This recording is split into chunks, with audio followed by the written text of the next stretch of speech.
Megha late जाओ, तुम्हें आराम की जरूरत है। मेघा अब बेहतर है। वो बड़ी कमजोरी हुई और बेहोशी छा गई। हम दोनों तुम्हारी हालत देखकर डर गए थे। हाँ आई। वो फकीर कहाँ गए? फकीर? हाँ फकीर अभी तो मेरे सामने खड़े थे। यहाँ पर तो कोई खड़ा नहीं था। क्या बोल रही हो? अजीब बात है, अभी मैंने अपनी आंखों से देखा कि वो मेरे सामने खड़े हैं और उन्होंने मुझे आशीर्वाद भी दिया। उनकी आवाज में एक सुकून था और चेहरे पर तेज।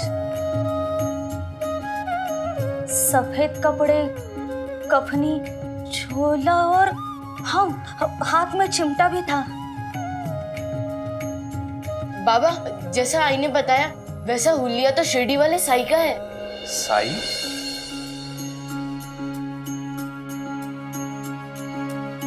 जब जीवन में दुख का अंधियारा छाए, मन में सदा श्रद्धा की ज्योत जलाए, विश्वास मन बस!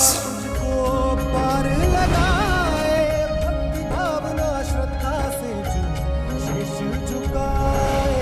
ओम साई ओम साई ओम साई ओम साई ओम शुक्रिया। साई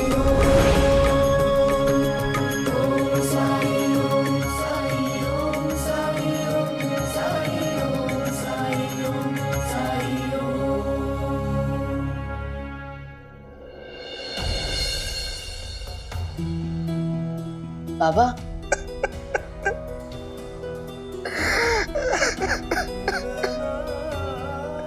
अहो क्या हो आपको? आप रोने क्यों लगे? कुछ तो बोलिए।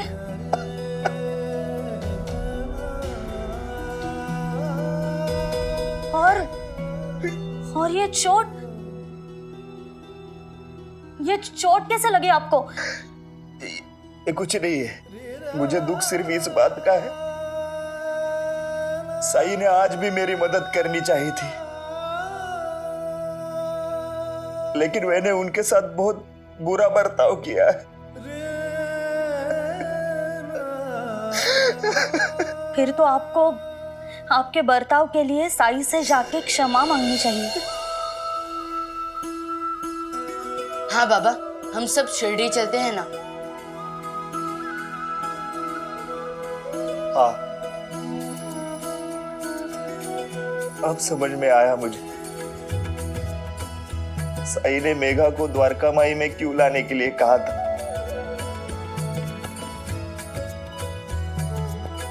कल सुबह होते ही हम शिरडी जाएंगे साई से मिलने।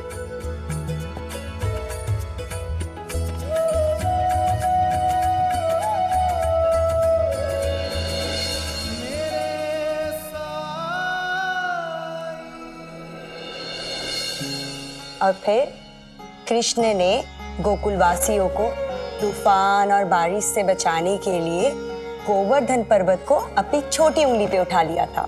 छोटी उंगली पे? ऐसे। और फिर सभी गोकुलवासियों ने उस पर्वत के नीचे शरण ली। बस मामी जी, पेट भर गया मेरा। मामी जी मुझे कृष्ण के बारे में और जानना है। आपने इससे पहले जो कहानी सुनाई थी उसमें कृष्ण ने अपने मामा से लड़ाई की थी। ऐसा क्या था जो अपने मामा से लड़ बैठे? लेकिन मामी जी कृष्ण के मामा तो उनसे बड़े थे और आप कहते हैं कि हमें बड़ों की इज्जत करनी चाहिए। कृष्ण अपने मामा के विरुद्ध नहीं थे, उनके अत्याचारों के विरुद्ध थे। कंस के अत्याचारों से सभी लोग बहुत परेशान थे, त्रस्त थे। कृष्ण ने कंस को अवसर भी दिया, चेतावनी भी दी, लेकिन कंस नहीं बदला, वो नहीं सुधरा। तो लोगों को परेशानी से छुटकारा दिलाने के लिए कृष्णा को कंस से लड़ना पड़ा, क्योंकि कृष्ण जी का जन्म सत्य और धर्म की स्थापना के लिए हुआ था। लेकिन मामी जी अपने परिवार के सदस्य के खिलाफ जाना अपने बड़ों के विरुद्ध जाना गलत नहीं है? नहीं, अगर कोई गलत हो तो बिल्कुल नहीं। श्री कृष्णा जी ने यही तो संदेश दिया है सबको कि अगर गलती करने वाला कोई आपका अपना रिश्तेदार क्यों ना हो, वो चाहे कितना भी शक्तिशाली हो, हमें उसका साथ नहीं देना चाहिए, क्योंकि बुराई का साथ देने से हमें कभी भी सुख और शांति नहीं मिलती है।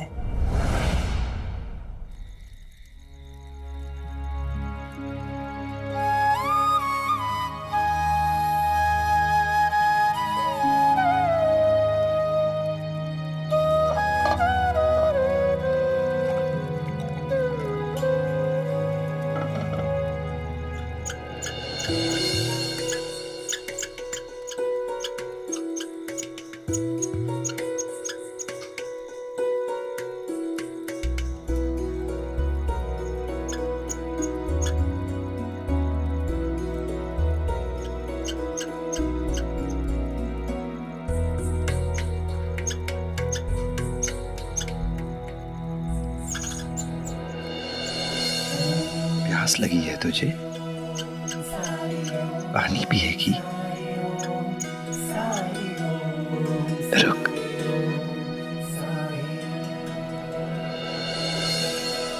हो जिसके हृदय में दया भरी हो, करुणा में जो सर्वोपरि हो, निर्बल का जो बने सहारा, हृदय वही तो हरि का धाम।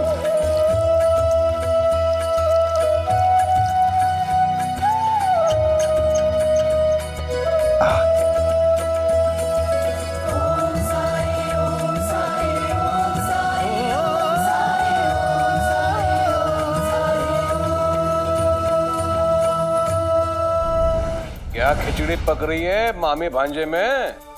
हैं? मैं गोविंदा को कृष्ण भगवान की कहानियां सुना रही थी। हरिओम हरिओम।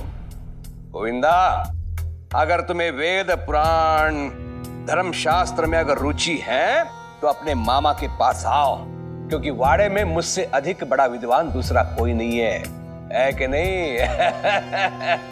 और क्या करोगे? हैं? वेद पुराण सुन समझकर आगे जाके बड़ा होके क्या मंदिरों में कथा माचनी है? अच्छा है कि अपने मामा के पास बैठो। हाँ, मेरे कारोबार की बारीकियों को समझो। हाँ, यह अधिक उपयोगी है तुम्हारे लिए, है कि नहीं?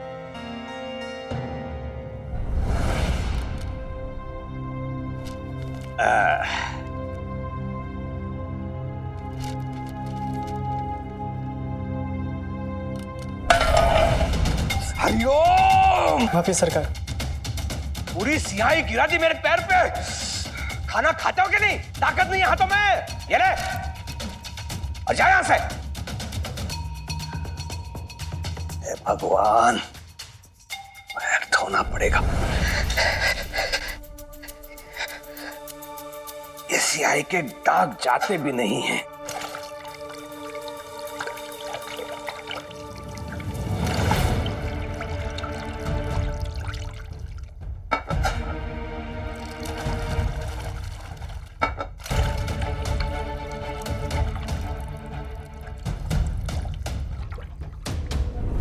सबको पानी मिल गया है ना?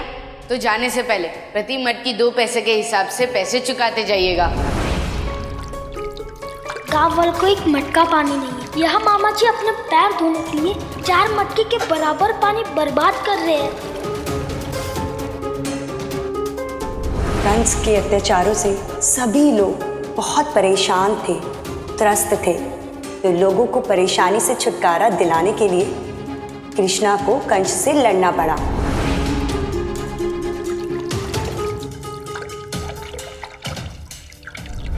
मुझे भी कृष्ण बनना है। जैसे कृष्ण ने अपने गोकुल वासियों की मदद की थी, वैसे मुझे भी अपने शिरडी वासियों की मदद करनी है। जो गलत है मैं उससे लड़ूंगा।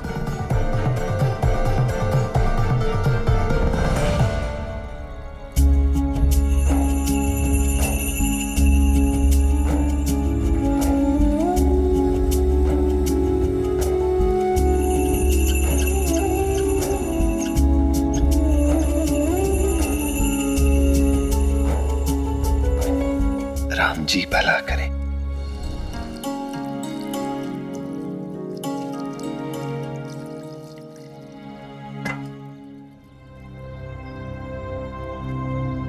क्या बात है गोविंदा, इतना पानी क्यों ले आए? साई, मैंने सुना है कि आपने एक छोटे से तमरेल भर पानी से बहुत सारे लोगों की प्यास बुझाई थी, जिसे अंता पंता जी ने गिरा दिया था। इसलिए मैं ये मटका भर पानी ले आया। जब इतने पानी से गांव वालों के लिए पानी नहीं बना सकते, अब मुस्कुरा क्यों रहे साई? शिरडी के लोगों के पास पानी नहीं है और हमारे वाड़े के कुएं में इतना सारा पानी है। साई, जैसे कृष्णा जी ने अपने गोकुल वासियों की मदद की थी, वैसे मैं भी अपने शिरडी वासियों की मदद करना चाहता हूँ।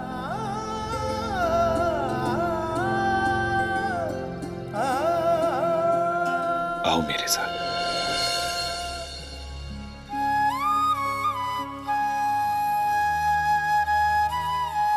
बैठो।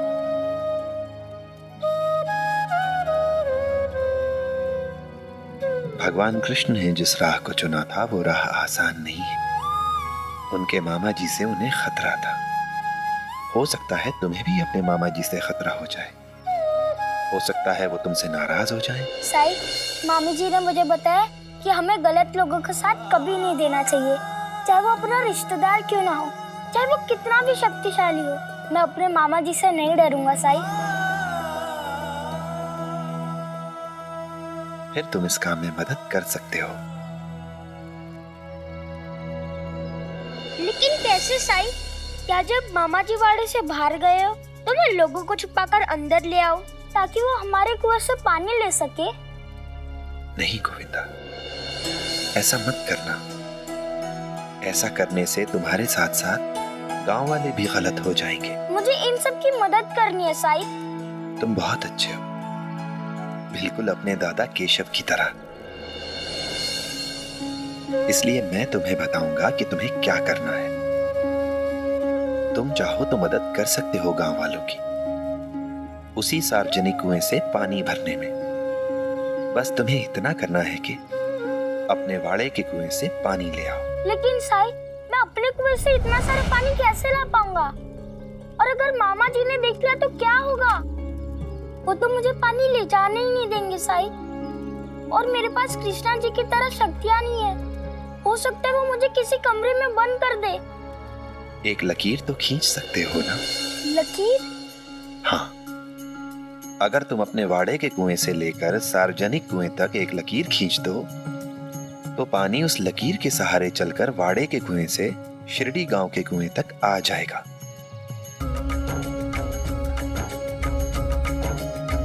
अपने आप पानी चलकर कुएं में आ जाएगा एक लकीर खींचने से? कैसे साई? जब लकीर खींचोगे तो खुद देख लेना। लेकिन इतनी बड़ी लकीर मैं खींचूंगा कैसे? वाड़े में जाकर देखो, हो सकता है तुम्हें कोई चीज मिल जाए। मेरे ख्याल से पढ़ाई लिखाई में काम आने वाली पट्टी ठीक रहेगी, लेकिन एक बात याद रहे, लकीर खींचते समय किसी भी हालत में पट्टी जमीन से उठनी नहीं चाहिए। लेकिन मुझे पट्टी मिलेगी कहाँ साई? जहाँ लिखा पढ़ी का सामान रखा रहता है वहां जाकर देखो। ये तो मैं अभी कर दूंगा साई। साई, क्या सच में पानी आ जाएगा कुएं में? गांव में जाकर सबसे कहो कि वो कुएं के पास इकट्ठे हों।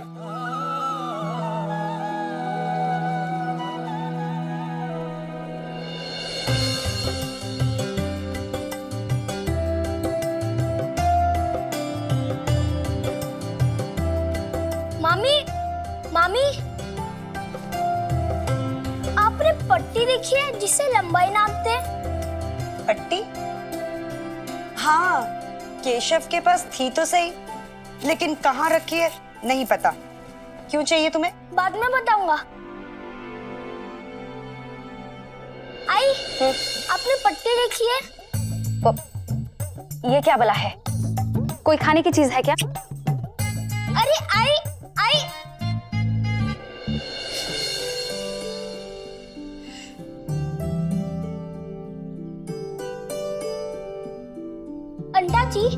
आपने पट्टी देखी है जिससे लंबाई नापते हैं?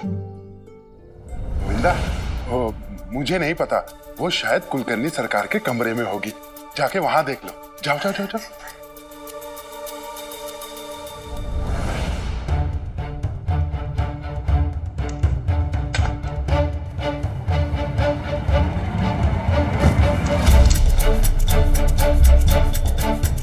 गोविंदा, क्या ढूंढ रहा है तू?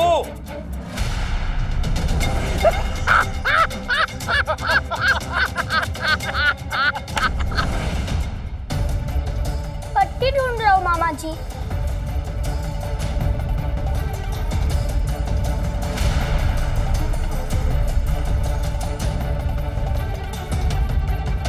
अरे मैं पूछ रहा हूँ क्या ढूंढ रहा है तू गोविंदा?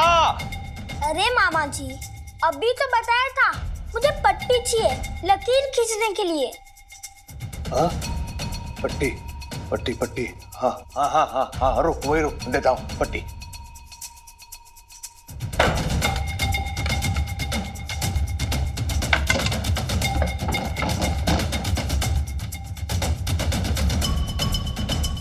ये ले, जा, यहां से नहीं वहां से जा।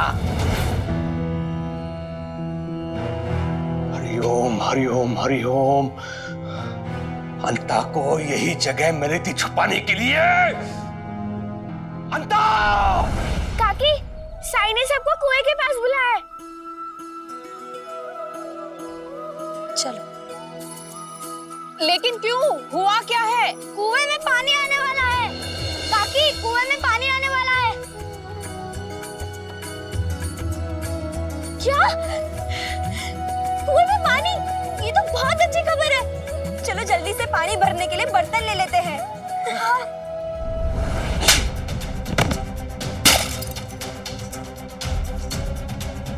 ये मेरे वाड़े में कैसे आया? मैंने तुम्हें इसे नष्ट करने के लिए कहा था, फिर ये मेरे वाड़े में कैसे आया? अगर किसी को ज्ञात हुआ कि बाघ असली नहीं था, तो मेरी दीवार बनाने की योजना ध्वस्त हो जाएगी गधे। इसे जाके अभी के अभी नष्ट कर, नहीं तो मैं तुम्हें असली बाघ के सामने डाल दूंगा। जाओ। गलती हो गई सरकार, अभी इसे नष्ट करता हूँ।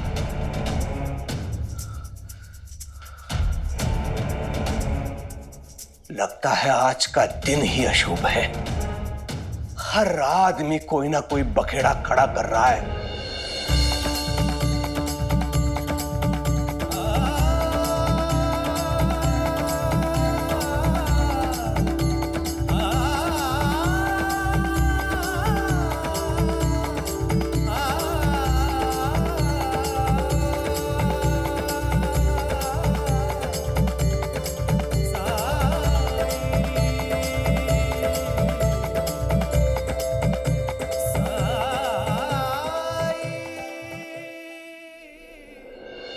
अगर तुम अपने वाड़े के कुएं से लेकर सार्वजनिक कुएं तक एक लकीर खींच दो, तो पानी उस लकीर के सहारे चलकर वाड़े के कुएं से शिरडी गांव के कुएं तक आ जाएगा। हरिओम हरिओम। गधा कहीं का, एक काम ढंग से नहीं करता। क्या हुआ कौवे? जो सुबह सुबह मुंह खोलकर कौवे की तरह काव काव कर रहा है? बहुत दिनों के बाद दिखाई दे रहे हो बंदर। हाँ यार, सोच तो काफी समय से रहा था आने के लिए, पर काम में इतना व्यस्त था कि आ ही नहीं पाया। वैसे काम से याद आया कि वो अंग्रेज सरकार की तरफ से स्वीकृति आई क्या? चिंता क्यों कर रहा है बंदर? अंग्रेज सरकार से पत्र जब भी आए स्वीकृति तो मिलनी ही मिलनी है। हरिओम। सरकार, सरकार, सरकार, खंडोबा मंदिर के पास मुझे संदेशवाहक मिला, उसने ये पत्र दिया है।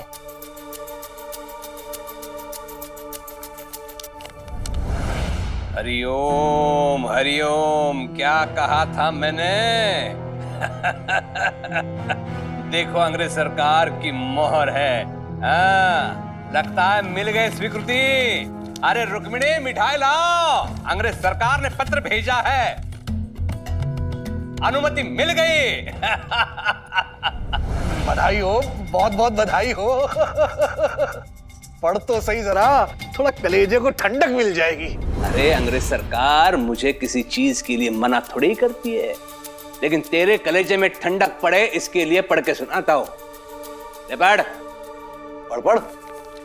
जी सरकार। आदरणीय कुलकर्णी जी, अंग्रेज सरकार ने शिरडी के सीमा पर दीवार बनाने के आपके प्रस्ताव की समीक्षा की और अंग्रेज सरकार मानते हैं कि इस दीवार पर निवेश करना जल्दबाजी का सौदा होगा।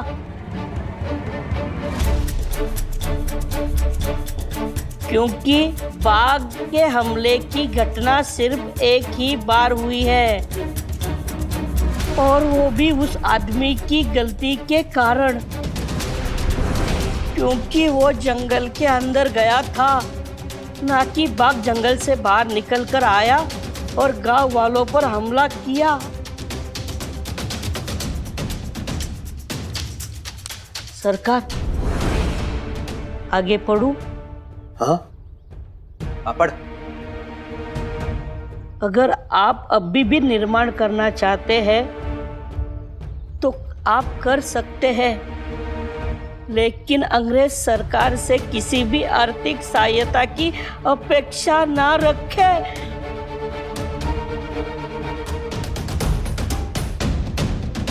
दादा, अरे नमस्कार। मैंने सुना मिठाई बट रही है, तो वही मिठाई नहीं बट रही है, ले जा इसे। अरे वही नहीं। हरिओम हरिओम।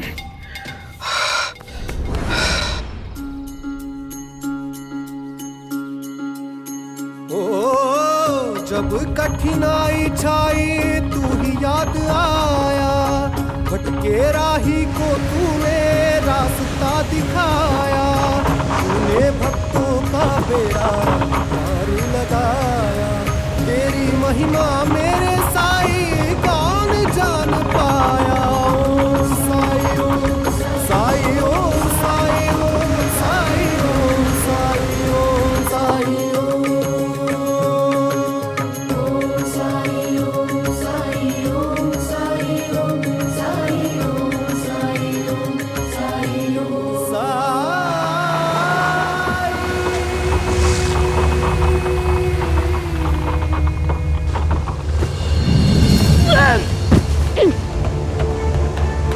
ये क्या था? सरकार, पानी की आवाज थी। लगता है अपने कुएं की ओर से आ रही है। चलो जाके देखते हैं। हाँ।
लेकिन एक बात याद रहे, लकीर खींचते समय किसी भी हालत में पट्टी जमीन से उठनी नहीं चाहिए।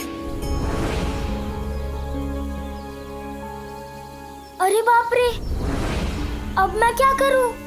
यहाँ पर तो इतनी सारी चींटियां हैं, मैं इनके ऊपर से तो नहीं ले जा सकता ना।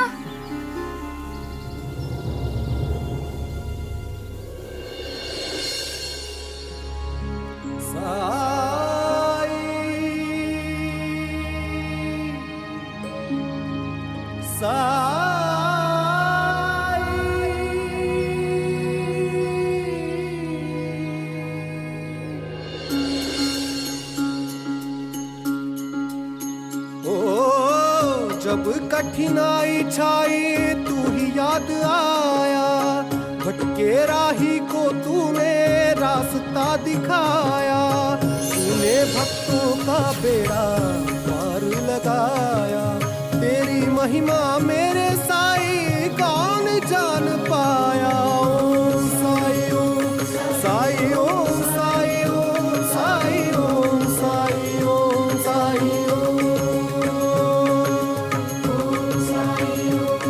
साई ओम साई ओम साई ओम साई ओम साई ओम।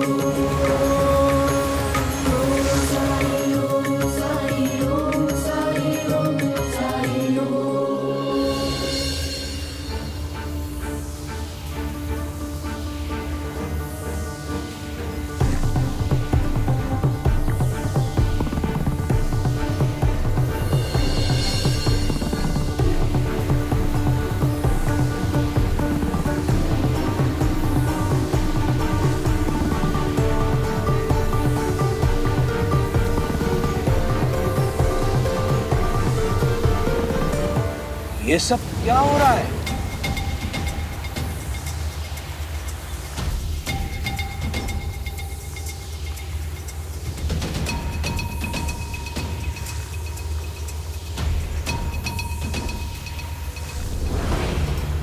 सरकार, ये देखिए।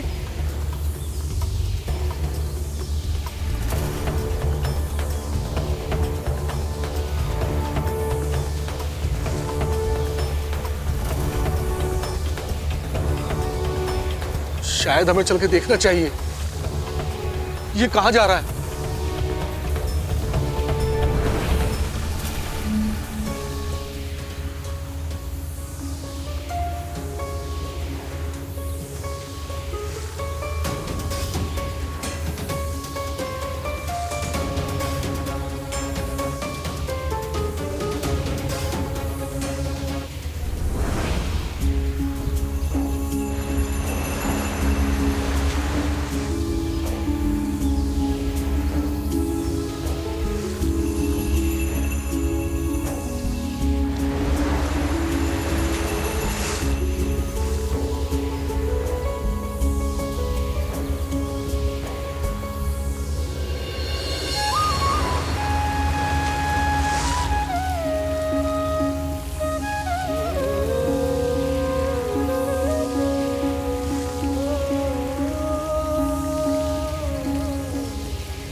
जो रहीम उत्तम प्रकृति, कहा करी सकत कुसंग, चंदन विष व्यापत नहीं, लिपटे रात भुजंग। अर्थात जो अच्छे स्वभाव के लोग होते हैं, बुरी संगति भी उनका कुछ नहीं बिगाड़ पाती है। जैसे जहरीले सांपों के लिपटे होने के बाद भी चंदन का वृक्ष अपनी सुगंध, अपनी शीतलता के गुण को छोड़ता नहीं है। अल्लाह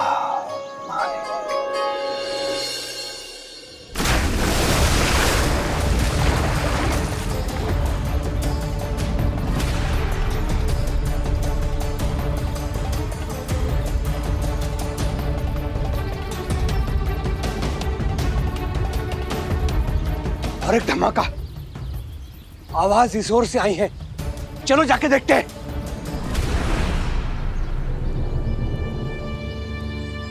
जिप्री,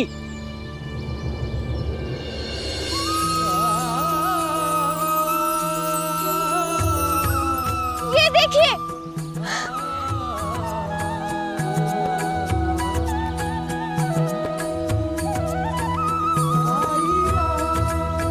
मेरे साई का एक और चमत्कार।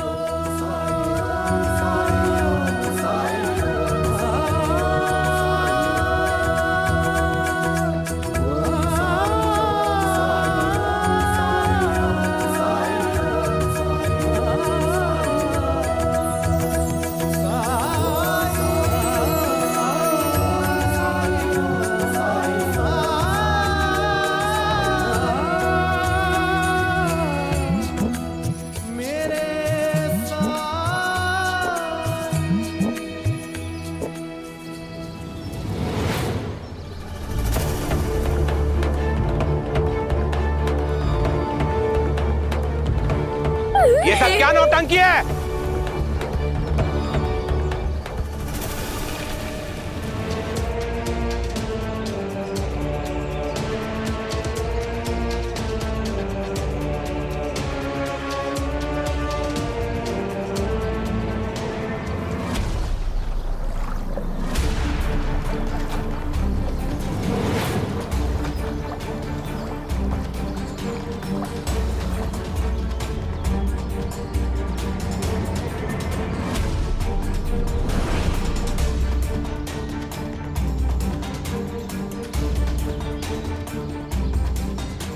गोविंदा, यह सब तूने क्या किया?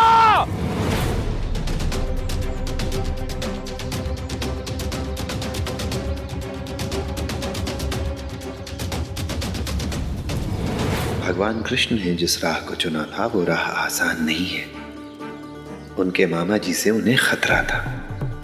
हो सकता है तुम्हें भी अपने मामा जी से खतरा हो जाए।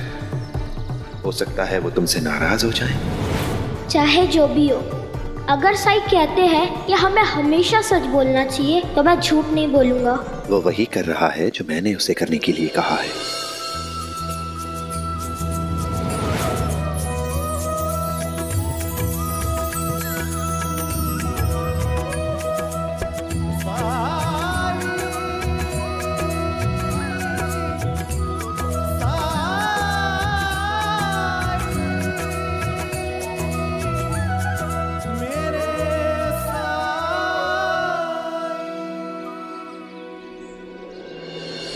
ये जो कुछ भी कर रहा है, इसे करने में ना इसकी कोई गलती है और ना ही इसका कोई विचार। ये करने के लिए मैंने ही कहा था इससे।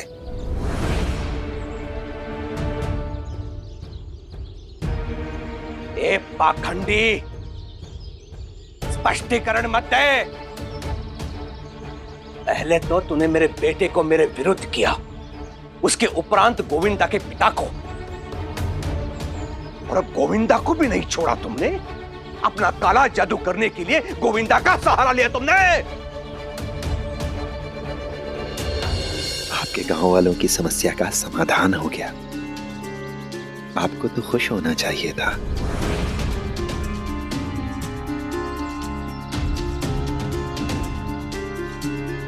क्योंकि आपकी ही गलती की वजह से सारे गांव की दुर्दशा हुई है।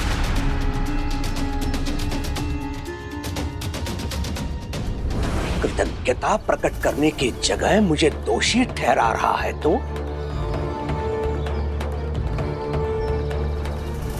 पानी की व्यवस्था करा के मैंने गांव वालों की मदद करने का प्रयास किया, और तूने क्या किया? मेरे भांजे को मेरे कुएं से पानी चुराने के लिए विवश किया तूने, उसका सहारा लिया।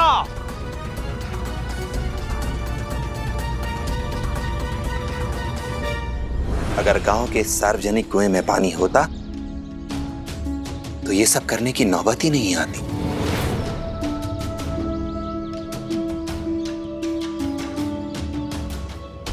ये मेरी समस्या नहीं है। इन लोगों ने जरूर कुछ पाप किया होगा जिसके कारण ये कुआं सूखा और मेरा कुआं नहीं सूखा।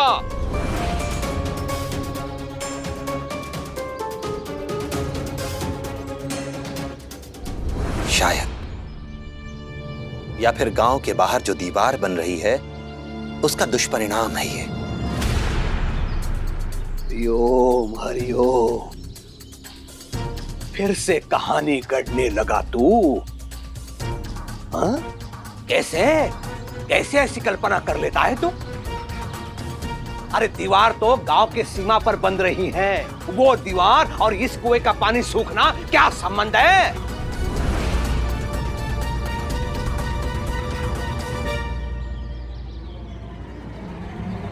संबंध है। इस कुएं के पानी का स्रोत वो झील है जो कि गांव से बाहर है, जिसके किनारे दीवार बनाने का आदेश दिया है आपने। दीवार की बुनियाद का काम शुरू हुआ, जमीन में खुदाई हुई तो स्रोत में बाधा आ गई, जिसके कारण यह कुआं सूख गया है।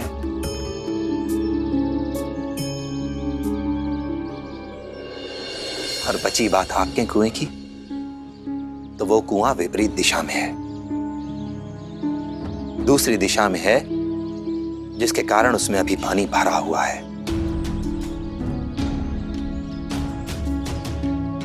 और अगर दीवार के निर्माण का कार्य ऐसे ही निरंतर चलता रहा तो वो दिन भी दूर नहीं है जब आपका वो कुआं भी सूख जाएगा।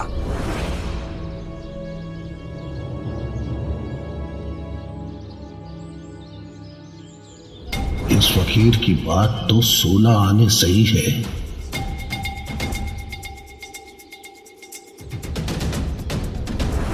गांव वालों को बाघ के हमले से बचाने की कोशिश कर रहा हूं मैं, और तू मुझ पर कुआं सुखाने का आरोप लगा रहा है। पकड़ी! अगर सरकार के बारे में किसी ने एक शब्द भी बोला ना तो किसी के लिए भी अच्छा नहीं होगा।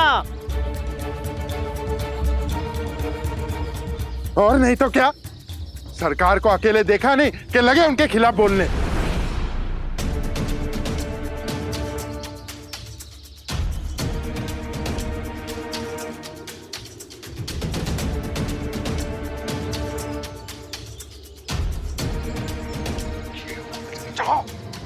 क्या सरकार?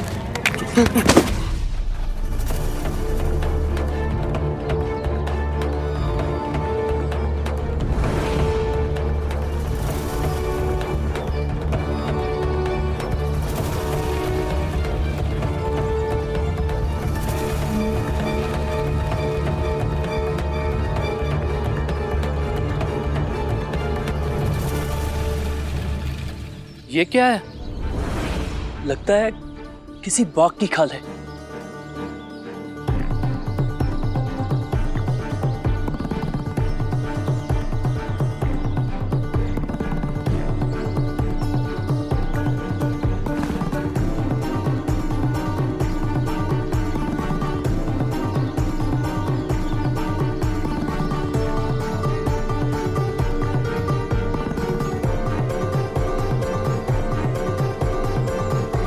ये मुखौटा है बाघ का, और वो भी कपड़े का।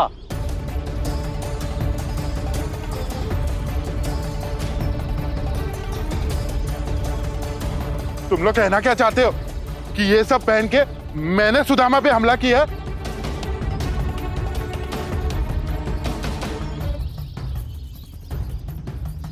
ऐसा हो सकता है क्या?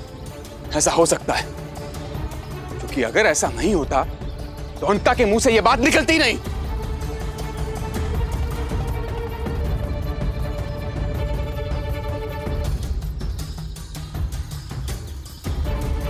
ऐसा मैं क्यों करूंगा? वो तो सरकार।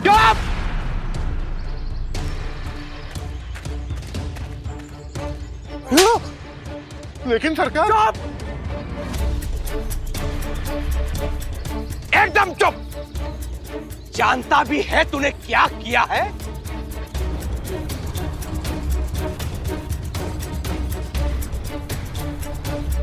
अरे खेल खेल में बाघ बनके लोगों को डराया तुमने।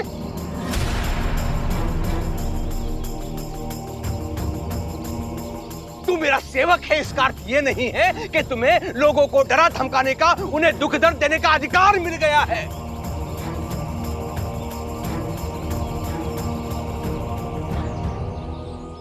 तेरी इस हंसी ठठोली से गांव में भय का वातावरण उत्पन्न हो गया था।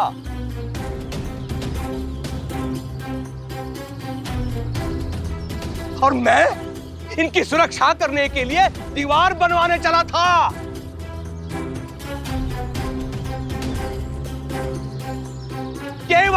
केवल तेरे मूर्खता के कारण यह सब हुआ है अंता। चल, अब मैं दिखाता हूं तुम्हें, चल। अब जब सरकार का सच सामने आ गया तो लगे नाटक करने। सारा दोष अंता पर मर दिया। इन्हें क्या लगता है कि गांव वाले मूर्ख हैं? इन्हें कुछ समझ नहीं आता?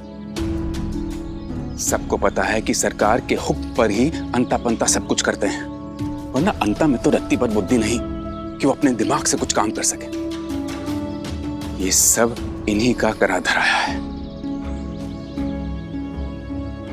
सच तो आप अब भी नहीं देख पा रहे महासभापति जी। सच तो यही है कि ये सारा खेल कुलकर्णी सरकार ने केवल अंग्रेजी सरकार के निर्माण कार्य के लिए पैसा इकट्ठे के लिए किया था।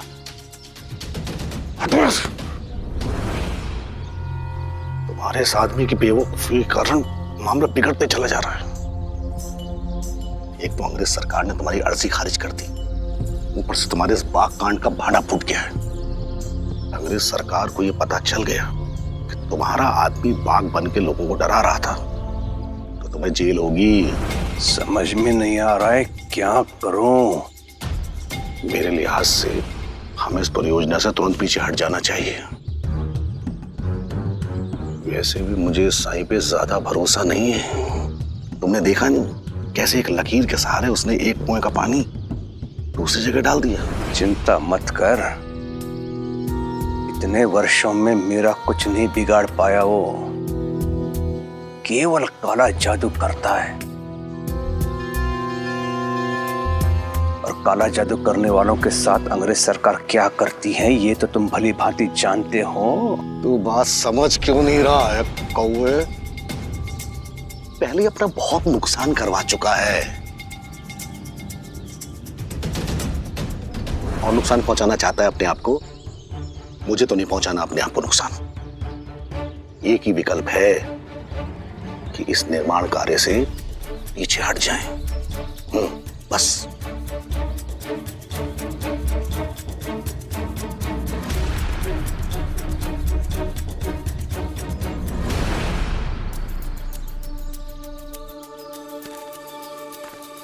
मेरे प्यारे शिरडी वासियों, मैंने एक निर्णय लिया है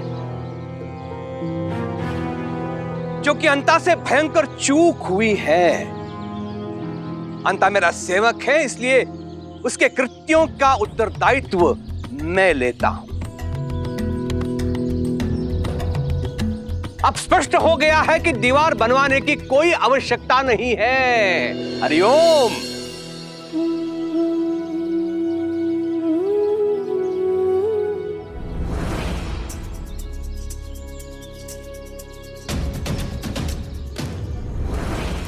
मेरे प्यारे मित्र श्याम सुंदर, हमें वो दीवार तोड़नी होगी। इसलिए नहीं कि इस पाखंडी की वजह से,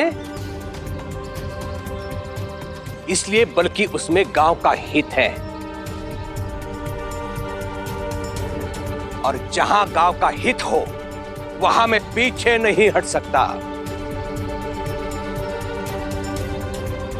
यदि दीवार की वजह से कुएं का पानी सूख रहा है तो हमें वो दीवार तोड़नी होगी।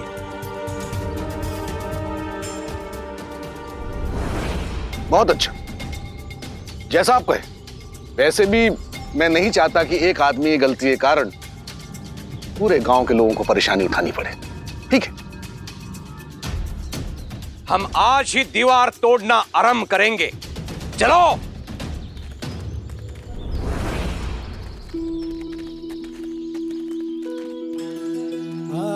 शुक्रिया सर। मुझे शुक्रिया कहने की आवश्यकता नहीं है। कुछ समझने, कुछ सीखने की आवश्यकता है।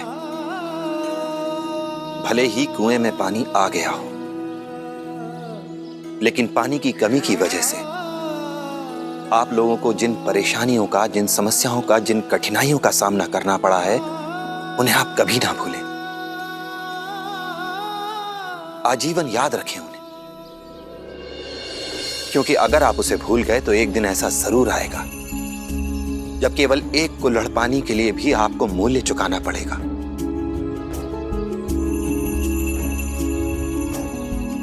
अपनी तरक्की की चाह में हम इस सृष्टि को, इस प्रकृति को नुकसान पहुंचा रहे हैं, नाश कर रहे हैं इसका। हम ध्यान रखेंगे साईं। अक्सर इंसान स्वयं को प्रकृति से ज्यादा ताकतवर समझने की गलती कर बैठता है, जबकि सच तो बिल्कुल इसके विपरीत है। जब भी इंसान जरूरत से ज्यादा लालची हो जाता है तो अपने स्वार्थ में देख नहीं पाता कि वो किसे नुकसान पहुंचा रहा है, क्या नुकसान पहुंचा रहा है। और जिसे वो आज अपनी व्यक्तिगत जीत समझ रहा है, वो भविष्य में उसकी और उसके समाज की हार का कारण बन सकता है। हम जब भी प्रकृति को नुकसान पहुंचाते हैं तो उसके दुष्परिणाम भीषण विनाशकारी रूप में हमारे ही सामने आते हैं। इसलिए प्रकृति का सम्मान करो। प्रकृति के महत्व को नहीं समझ पा रहे हो तो उसे सोचने, उसे समझने, उसे जानने की कोशिश करो। अगर एक दिन भी बिना पानी के रहना पड़ा तो समझ में आएगा प्यास क्या होती है, पानी का महत्व क्या होता है। अगर बिना वृक्ष के रहना पड़ा तो समझ में आएगा कड़ी धूप क्या है और छाया का महत्व क्या है। क्योंकि वास्तविकता में यही प्राकृतिक संपदा हमारी धरोहर है, हमारा खजाना है। यही वो खजाना है जो हम अपनी आने वाली पीढ़ियों को दे सकते हैं। अगर ये प्रकृति नहीं तो फिर चाहे हमारे पास कितनी ही धन दौलत क्यों ना हो, कुछ भी शेष नहीं बचेगा। बिना प्रकृति के किसी भी वस्तु का कोई मोल नहीं है।